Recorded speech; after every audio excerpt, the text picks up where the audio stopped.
Hello, welcome to this webinar. I'm Brian Whipker. I'm a Floriculture Extension Specialist in NC State. And in this presentation, we're going to be looking at combinations. And we're going to look specifically at two-way and three-way sprays and looking at the effectiveness of those combinations on plant growth. So we're going to start off with the first part of the presentation looking at two-way interactions. And that is with Colate and Piccolo, and also configure for what we're looking at here. So we did these tank mixes. So the first rates we were looking at was Colate, which is an Ethafon product from Fine, and then configure, which is BA. The second set we were looking at Colate, again Ethafon, plus Piccolo 10XC, a paclobutrazole product, and that's how we ran the experiment. So we ran Coleus, two cultivars, Defiance and Oxford Street. They came in as 128. We put them in 5-inch pots with Fafford 1P, and we had 8 reps. We fertilized them at 150 part per million N from 13-13. Again, low phosphorus, the whole back stretch, and it's low ammoniacal nitrogen. That's primarily a nitrate form of nitrogen. Temperature set points are there. The data recording times were there, and we recorded height and diameters on that experiment. So to help you visualize what we did with the Colate plus configure applications, here were our 9 treatments. So the treatments are numbered in the first column. I added those lines there that might help you visualize it. So Colate increased from 0 to 250 to 500, and then you can see that same rate, 3 rates were repeated on the next, or 3 groups of 3 treatments. And then we varied configure. The first group had no configure with the Colate.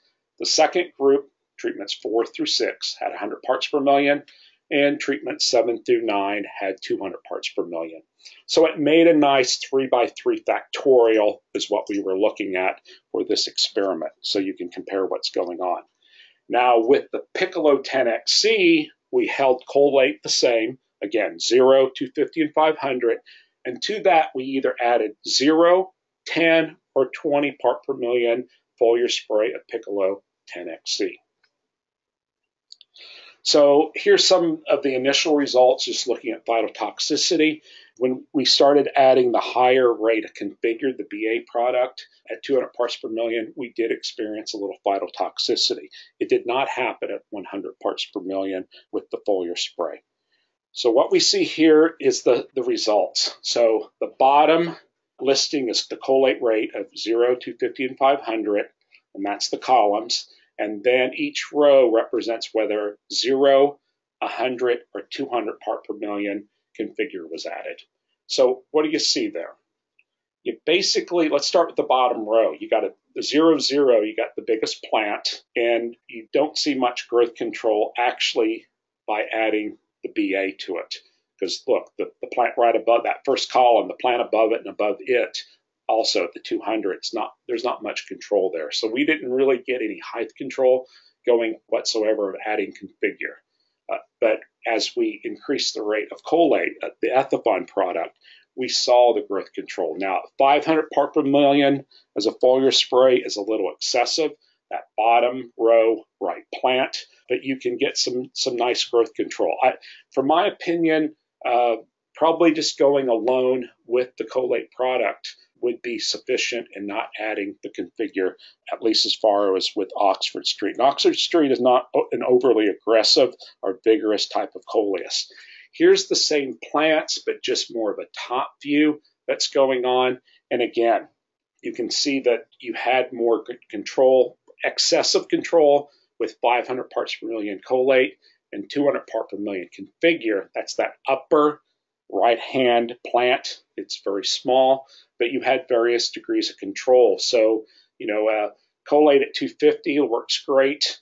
And if you want more control, you could go up to 500 or add to the Colate at 250 with a little configure to try to control some of the growth.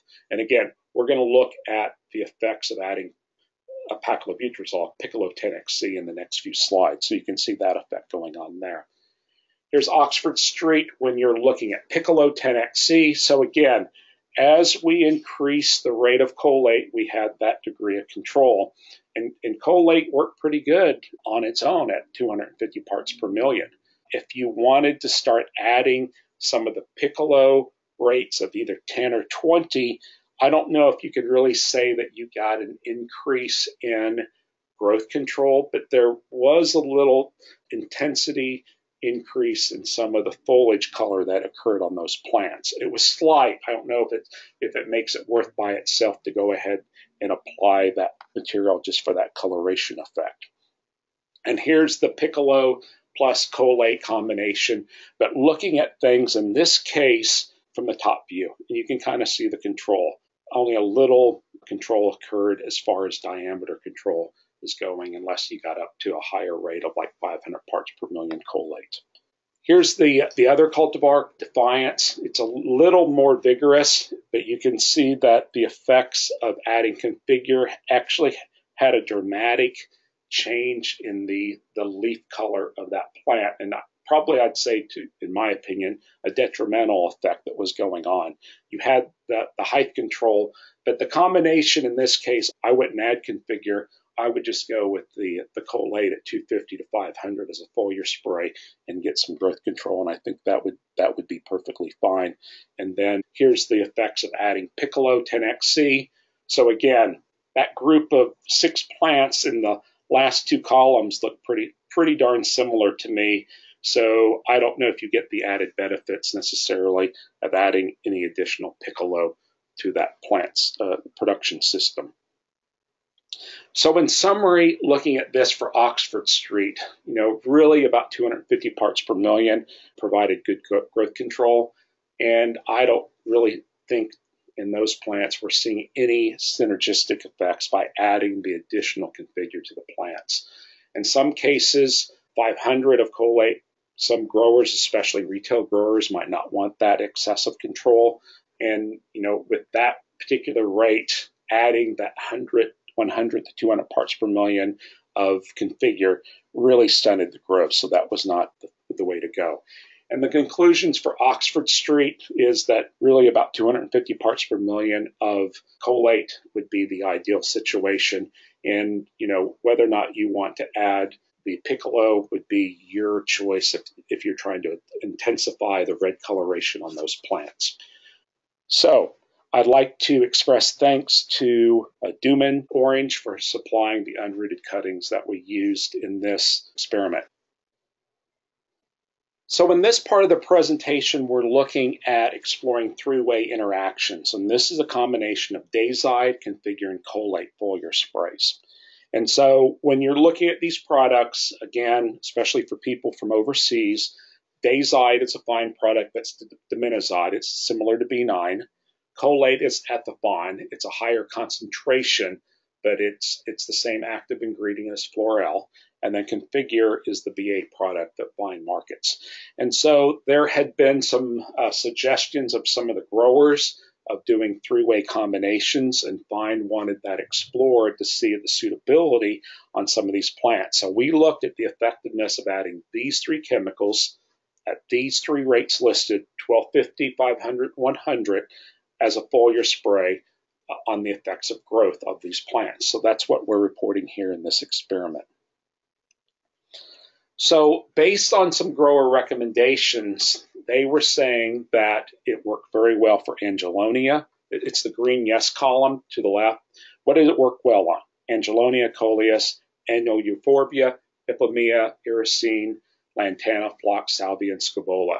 There were some promising results on Calibrachoa, Dahlia, double impatiens, mums, New Guinea impatiens, and geraniums, and not suggested for Bacopa or aster. So based on that list, I took out some plant species that I could get that were available at that point and to grow them out and see the effects. So, we didn't have lighting set up, so we couldn't do mums, for instance, during the experiment. So that's what we looked at. So on this list here includes some plants that were sensitive, like Bacopa on the no list, and other plants that were suggested as a possibility.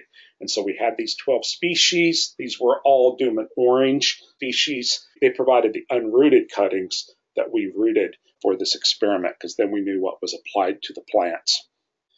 So what did we do? We rooted them out in 1/28, and then we transplanted plants into Bafford 1P and 5-inch pots. 8 reps, 150 part per million N from a low phosphorus, low ammoniacal nitrogen feed. That's 13-2-13. There's our temperature set points, and we looked at data. And the data varied based on the plant species, is why the date varied. And so I did this work and presented the initial work last year at Cultivate, and so that's why we were doing it at this point in the year. So what did we do as far as the treatments? We used Dazide at 1250, Colate at 500, and Configure at 100. And the standard application rate, that's a half a gallon per 100 square feet. And we had 2 treatment times. One was the suggested one, and that's 3-week-old cuttings that were basically ready to be transplanted into the final containers. That's treatment 2. And then I wanted to see the effect, so I added this on the experiment if we treated the plants in 2 weeks later. Kind of the standard 2 weeks of establishment in the pot stage that I've done for other experiments. So that's how we were running the experiment. So we had 2 application dates, but keep in mind treatment 2 at transplant was the main one that commercial growers were trying. So here's some of the results. So let's look at Angelonia. So here's the effect at the Threeway sprays. Now the negative sign, the plant that's on the left, indicates the untreated control. I almost always use a white label for the untreated control unless it's a very big experiment and we have to duplicate it. But you can always tell from my slides that's the untreated. And then the application with the pink label there, or the lavender label would be a better way of saying it. And you can see that it worked with the application very well as doing a pinching agent. So the plants were indeed smaller. And here's at the end.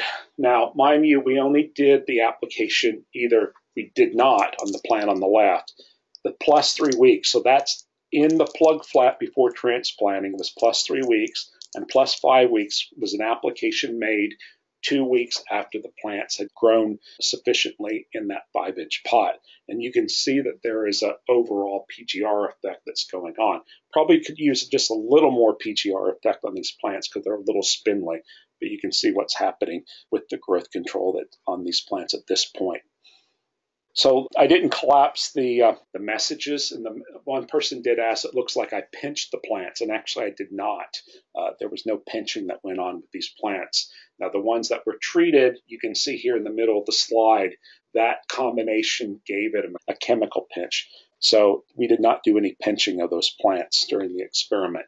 So overall, the Threeway spray has some potential there, especially with the pinching agent effect that went on Angelonia. It probably would be beneficial with the plant growth.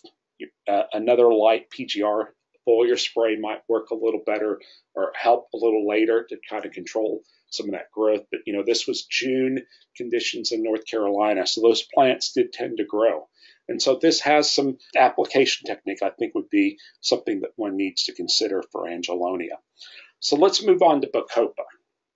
From Bacopa, you can see here with that application at transplant, we lost the flowers, the plant that was on the right.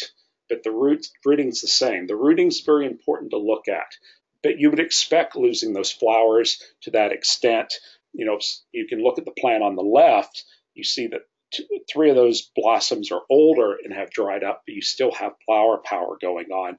The plant on the right has no flowers, and that's basically the Ethifon effect of taking those flowers off that plant. And in some cases, that's a good thing that you then don't have the energy going into flower production. Instead, you have it going into leaf production. So here's just the effects of looking at it. We did have some odd growth, especially at the higher rates, that it was kind of clumpy that was going on there. And here is the end result. So we did see some growth control, some smaller plants, that plus 3 week in the middle. You still had the flowers coming, but maybe another PGR application might have helped control some of that stretch. Whereas doing it at week 5, you really had that clumping effect. You stunted the growth, and that probably is not a good application technique to be looking at. And here's a close-up of that stunted growth And some of that lower leaf loss typically happened with that three-way combination on some of these treatments or some of these species that we were looking at. So the conclusion here going on with Bacopa is that, there's a potential there that would work for a three-way spray with the plug liners. So it has some potential effects. I don't think I would do it later with that three-way combination because you did curtail some of that growth, and the plants really did not look that nice with all that growth bunching there at the center of the plant. With Calibacoa here, you can see that making the application that you had shoot control on the plant with the positive, and you can also see that there was some root control.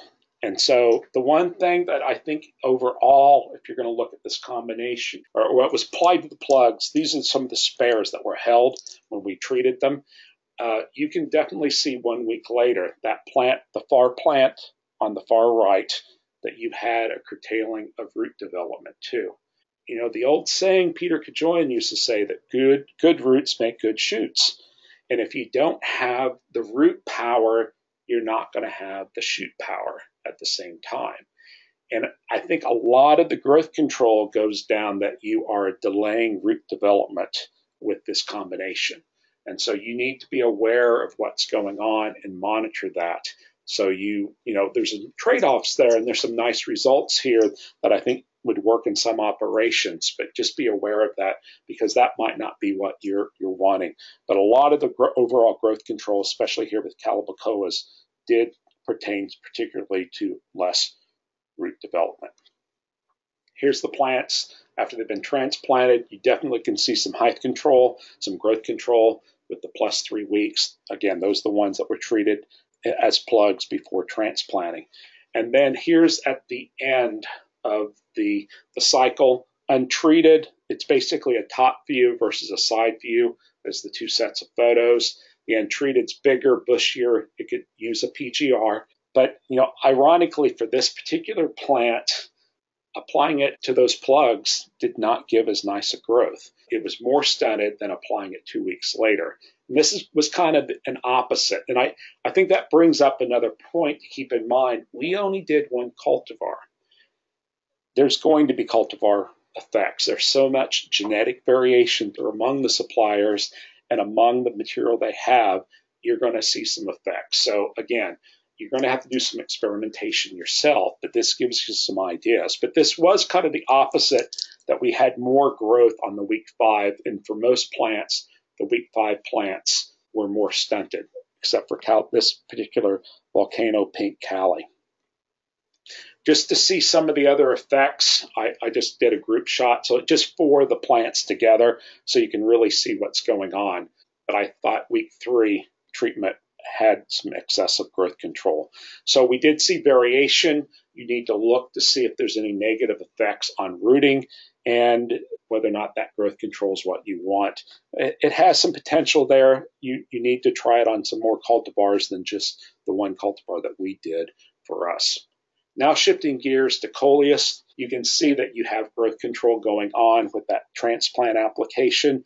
At the end of the cycle, more growth control occurred applying it later, which is normally what you'd see. But actually, you look at that plant with the plus 3 week, that's not a bad looking plant whatsoever. I like that plant. That's Granvia, a Duman variety. So we saw some good results. I think you get some marketable results here of controlling the growth. So it's something that one needs to look at. You might need to make some adjustments on the rate based on the cultivar. And again, this cultivar is not an overly aggressive one. It's not a vigorous grower. It's a medium-sized grower. Coreopsis that we threw in this plant just to see the effects. And you can see with the application, you did have the height control versus the stretch that was going on. That continued for a few weeks after application, keeping it smaller. And actually, that plant in the center looks pretty darn good. Now, applying it 2 weeks later, if you were going to hold that plant longer, that might still be a good-looking plant if you were, going to market in 2 to 3 weeks. But that looks like a pretty good application there for tropical lemonade of applying it at transplant. So Coreopsis, timing's important. It looks like it's marketable, but test some of the rates on some of the other things. Dahlias. Dahlias, when it was applied for this one particular cultivar, we saw some yellowing occurring and some distorted growth on those growing tips. You can kind of see the yellowing a little better here on that application, more yellowing within that red circle, and there's a little thickening of those leaves that are coming out. Now, that was week 3 plants. Now, if we waited 2 more weeks and applied it 2 weeks after transplant, the week 5 ones, plants did not like that whatsoever. We had some excessive curling going on with those dahlia plants. You can see it just here a little later. Look at those leaves there at the crown in the plant that's circled by the red. They're distorted, they're smaller on those plants. Here's some of the shots of the curling. The combination was not a good option for dahlias. At the end, some of the plants did kind of cover it up. We got to the end of the cycle. We didn't grow these plants any further than this. So the other plants on week 3 and week 5 might have looked a little better in a few weeks, but marketability-wise, the untreated was ready to go.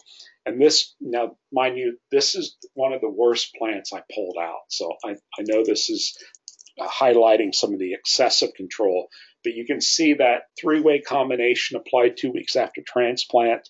This particular specimen was not happy with that application.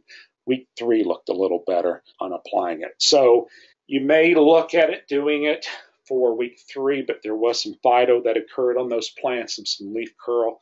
You probably would be better off using some other PGR other than this 3-way combination to control that growth. And so that probably is a little better option that you need to look at for that plant.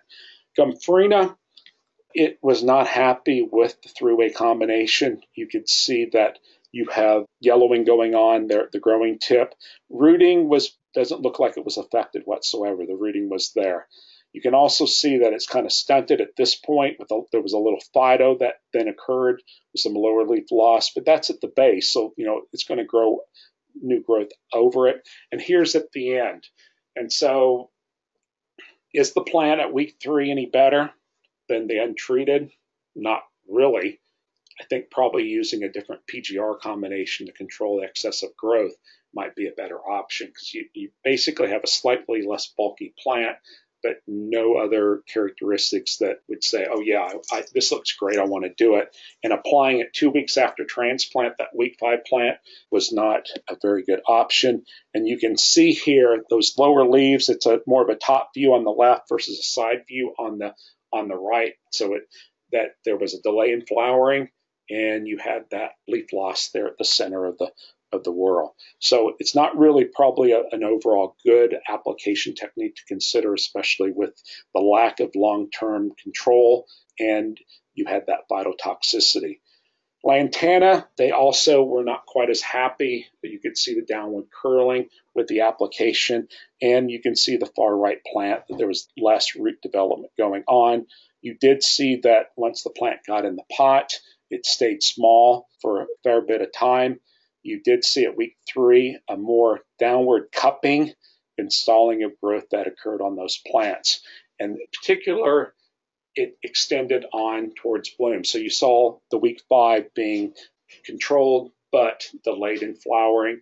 And actually the week 3, you got some more prominent shoots there, but really I don't see the type of control that I'd say that this is an application technique that I want to use for this particular new gold lantana. You probably need to look at something else, because I don't think it gives enough growth control for what you want. So moderate degree of control at transplant application, excessive control if you use it later. New Guineas, they were also not very happy if they were sprayed, and you also got less root development that happened. The growth started to come out after a little time there.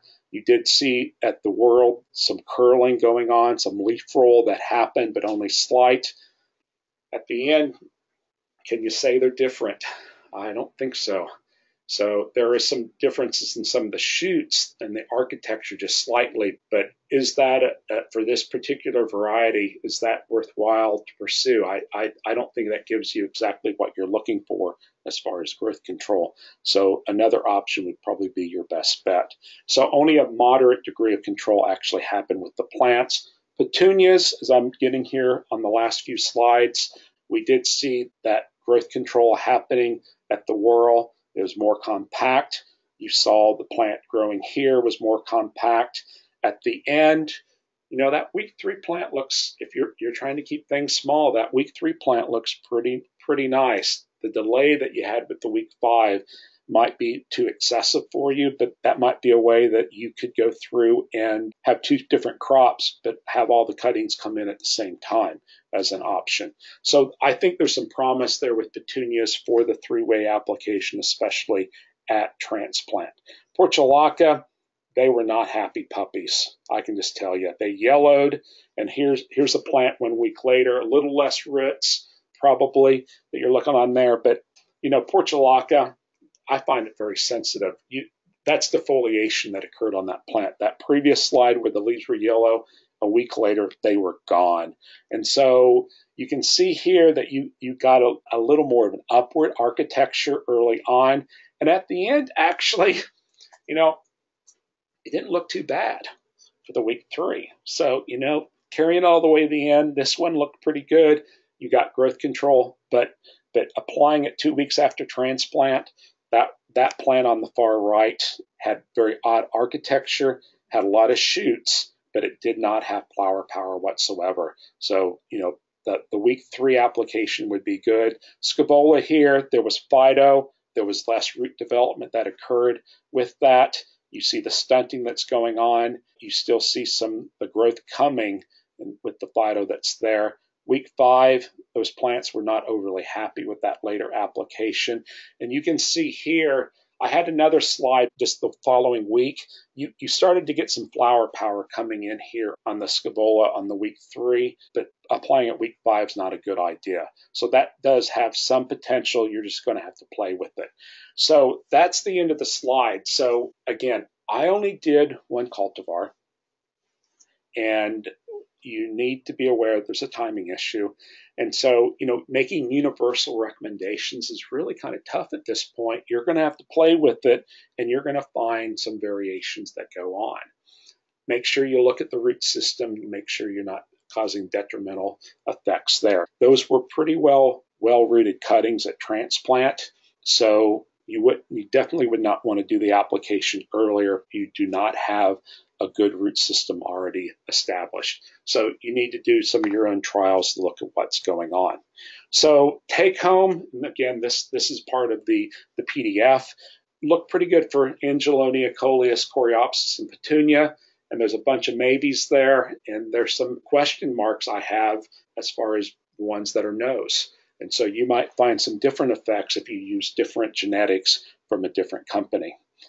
For week 5 applications, other than Angelonia and Calibacoa, most everything else, I don't think I would try it on most plants. So the week 3 would be the definite way to look at, and that's in fact what some of the bigger growers are doing. So with that, I'm going to open it up for questions.